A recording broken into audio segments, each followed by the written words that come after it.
The Gospel according to John. Chapter 13. Now before the feast of the Passover, when Jesus knew that his hour had come to depart out of this world to the Father, having loved his own who were in the world, he loved them to the end. During supper, when the devil had already put it into the heart of Judas Iscariot, Simon's son, to betray him, Jesus, knowing that the Father had given all things into his hands, and that he had come from God and was going back to God, rose from supper. He laid aside his outer garments, and taking a towel, tied it around his waist.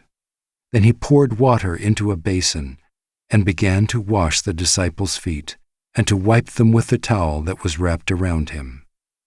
He came to Simon Peter, who said to him, "Lord, do you wash my feet?"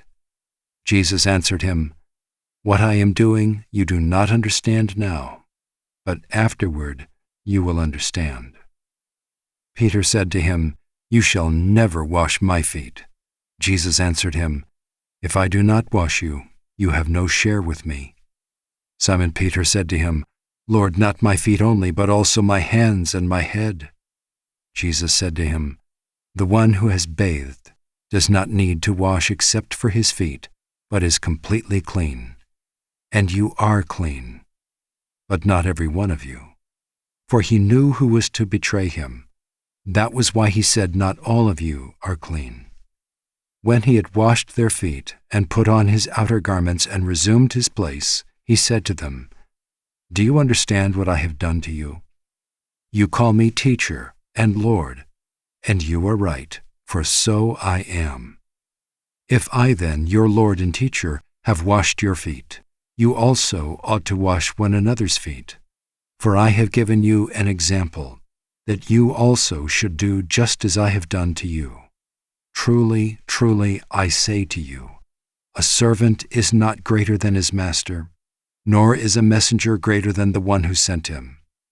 If you know these things, blessed are you if you do them. I am not speaking of all of you. I know whom I have chosen, but the scripture will be fulfilled. He who ate my bread has lifted his heel against me. I am telling you this now, before it takes place, that when it does take place, you may believe that I am he. Truly, truly, I say to you, whoever receives the one I send receives me, and whoever receives me receives the one who sent me." After saying these things, Jesus was troubled in his spirit and testified, "Truly, truly, I say to you, one of you will betray me." The disciples looked at one another, uncertain of whom he spoke. One of his disciples, whom Jesus loved, was reclining at table at Jesus' side. So Simon Peter motioned to him to ask Jesus of whom he was speaking. So that disciple, leaning back against Jesus, said to him, "Lord, who is it?" Jesus answered, "It is he to whom I will give this morsel of bread when I have dipped it." So when he had dipped the morsel, he gave it to Judas, the son of Simon Iscariot. Then after he had taken the morsel, Satan entered into him. Jesus said to him, "What you were going to do, do quickly." Now no one at the table knew why he said this to him. Some thought that because Judas had the money bag, Jesus was telling him, "Buy what we need for the feast," or that he should give something to the poor. So after receiving the morsel of bread, he immediately went out. And it was night.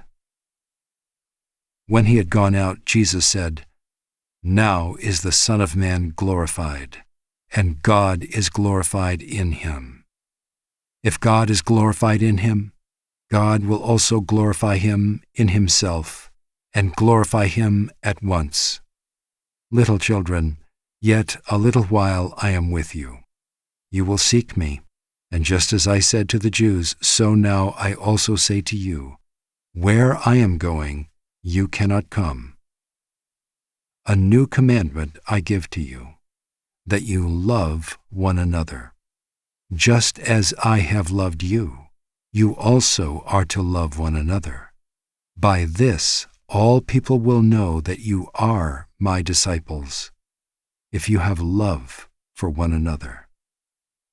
Simon Peter said to him, "Lord, where are you going?"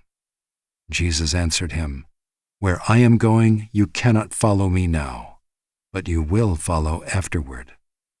Peter said to him, "Lord, why can I not follow you now? I will lay down my life for you."